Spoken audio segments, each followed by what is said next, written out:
Monsieur le ministre, vous avez la parole. Merci. Monsieur le ministre de l'Aménagement du territoire national, de l'urbanisme, de l'habitat, de la ville du Maroc, M. Abdallah Fassi, mon ami, mon collègue.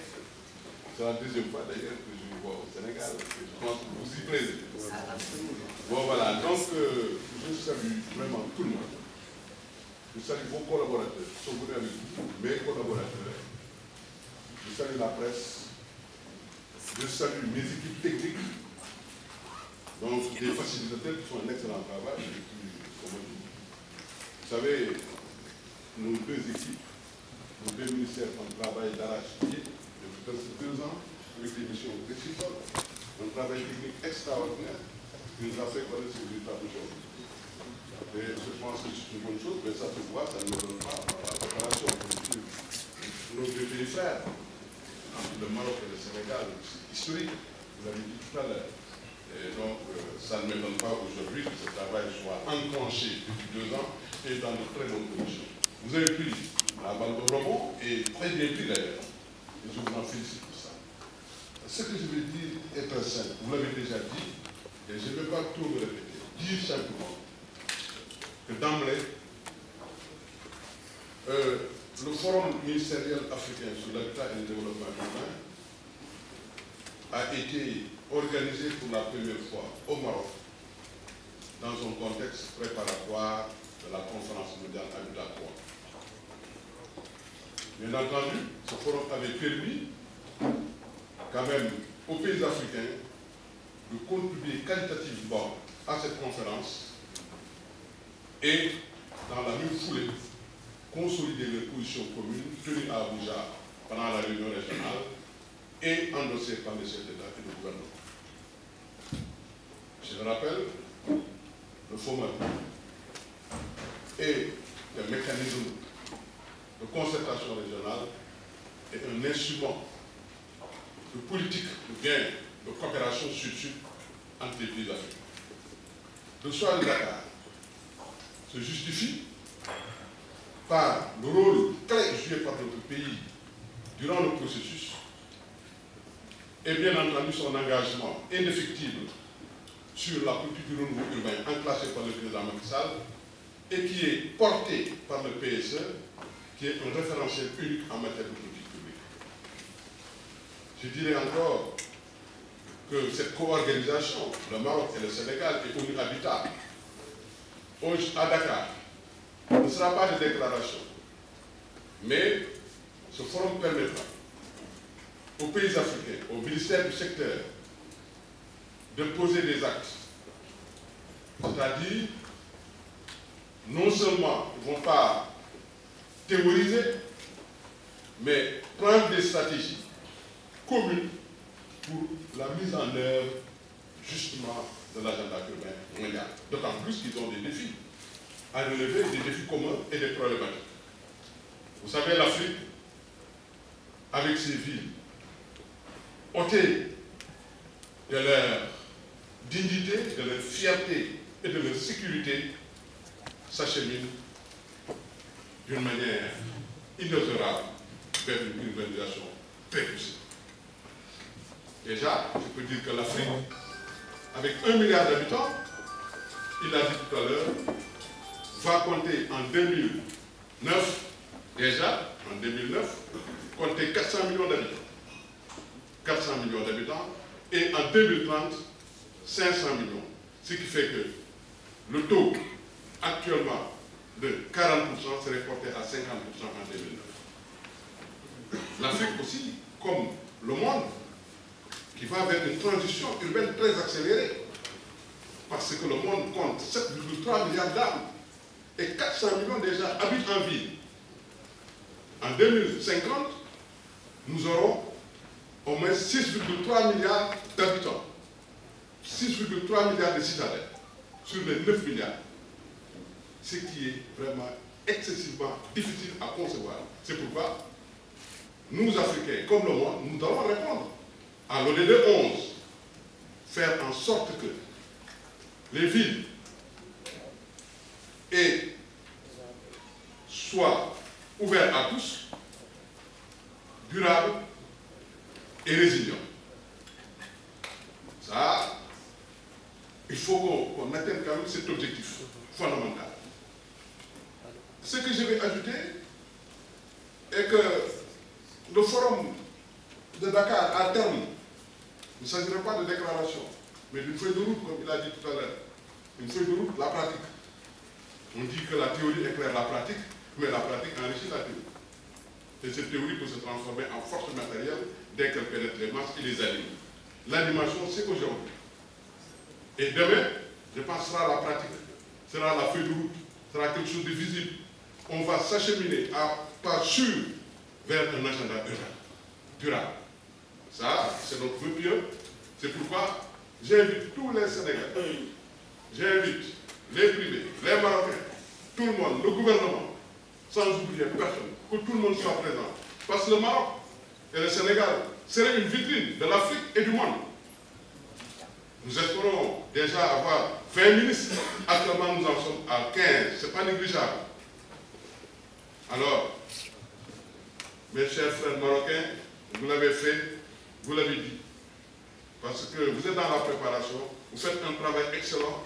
Le président de la République en est conscient, le Premier ministre. D'ailleurs, après ce forum, nous allons partir voir le Premier ministre pour vous dire, malgré la situation actuellement au Sénégal, avec les obsèques et tout, mais il m'a dit qu'il va vous recevoir et vous parler. Parce que le Maroc fait un excellent travail devant le Sénégal. Vous savez que l'habitat, vous avez une expérience extraordinaire et la réciprocité est fondamentale. Parce que le Maroc déjà a enclenché une politique d'habitat connue actuellement dans le monde et en Afrique. Le président Macky Sall aussi a enclenché une politique d'urbanisation avec ses pôles. Déjà, nous avons 5 pôles de Dagapolpa, Dénigrandao, Daksao, Bamilon, etc. 20 000 hectares. Je pense que c'est une chose extraordinaire dans ce pays parce que Dakar était concentré, on ne pouvait plus vraiment construire à Dakar. Maintenant, Dakar est extraverti et ceci, quand même, donne encore du zèle à Dakar pour vraiment que les Sénégalais soient dans de bonnes conditions. En tout cas, voilà ce que je voulais dire. Dire simplement que, par exemple, la feuille de route coïncide avec le thème que nous allons retenir et donc qui sera connu bientôt. Merci, monsieur le ministre. Merci tout le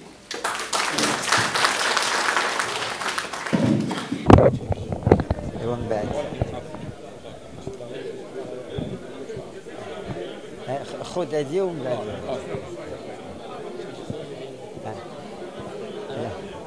Oui, donc aujourd'hui, avec mon frère et mon homologue, le ministre sénégalais du renouveau urbain, de l'habitat et du cadre de vie, nous avons procédé ici à Dakar au lancement officiel des préparatifs du prochain FOMADou, ce qu'on appelle le FOMADou 2, le Forum ministériel africain de l'habitat et de l'habitat et du développement urbain, qui se tiendra donc à Dakar le 16 et 17 octobre. Et ce FOMADou 2 va être le résultat d'un travail conjoint fait par des cadres sénégalais et marocains qui ont collaboré de manière véritablement exemplaire, tant sur les aspects de préparation scientifique du contenu de ce forum que sur le plan de la préparation organisationnelle et logistique. Et c'est vraiment une belle image que donnent nos deux pays de ce que peut être une collaboration pratique sur un sujet concret. Le FOMADou 1 à Rabat, il y a 2 ans, était un vrai succès qui est sorti avec une déclaration où les ministres africains ont élaboré une vision commune de la manière avec laquelle il faut affronter les défis liés à l'urbanisation. Et cette déclaration commune a été entendue aussi bien à la conférence de Quito qu'au forum urbain de Kuala Lumpur. Et le fait que la voix de l'Afrique soit présente dans ces grandes manifestations internationales, c'est déjà un point très important. Alors, ce forum va traiter des problématiques fondamentales de l'urbanisation et du développement durable, parce que cette urbanisation accélérée que connaissent tous tous les pays africains. Bien sûr, dans des conditions spécifiques, particulières, mais ce phénomène est général, entraîne un certain nombre de défis, de problèmes liés à l'habitat non réglementaire, aux bidonvilles, l'habitat non réglementaire qui rapidement se transforme en habitat menaçant ruine, aux quartiers sous-équipés, etc., etc. Il faut affronter ces problèmes, comment les affronter, dans quelles conditions, mais en même temps, et c'est quelque chose peut-être sur laquelle on ne travaille pas assez, cette urbanisation c'est aussi une opportunité pour de nouvelles sources de richesse, pour la création d'emplois, etc., etc.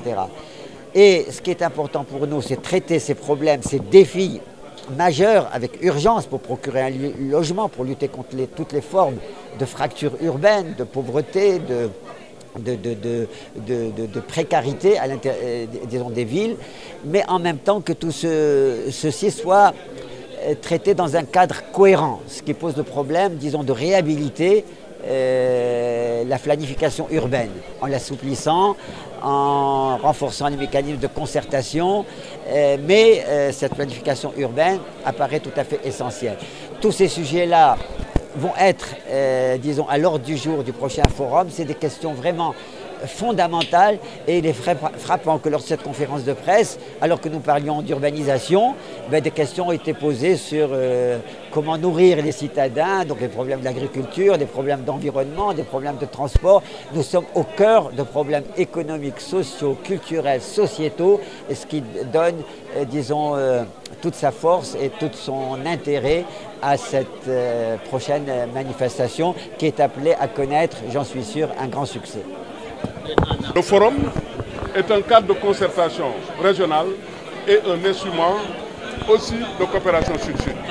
Le choix du Sénégal se justifie par le fait que le Sénégal avait participé d'une manière active et brillante durant tout le processus et que aussi a enclenché en même temps une politique de renouveau urbain qui est un élément, par exemple, du PSE, qui est le cadre référentiel de notre politique publique.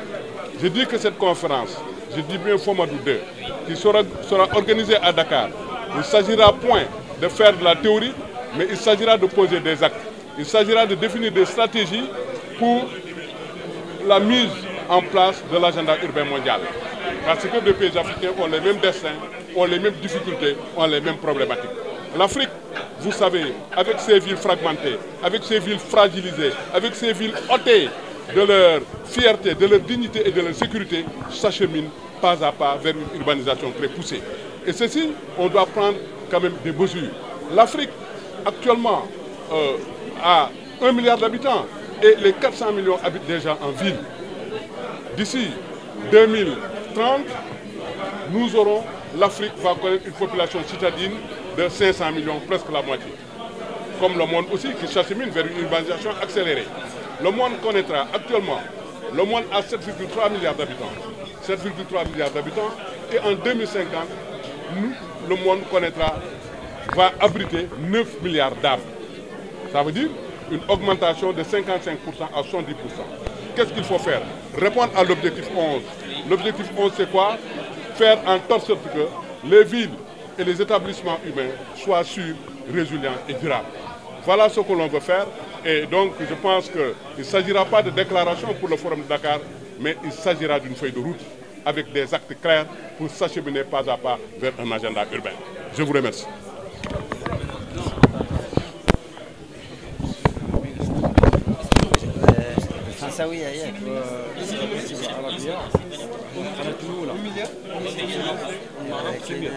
ولكن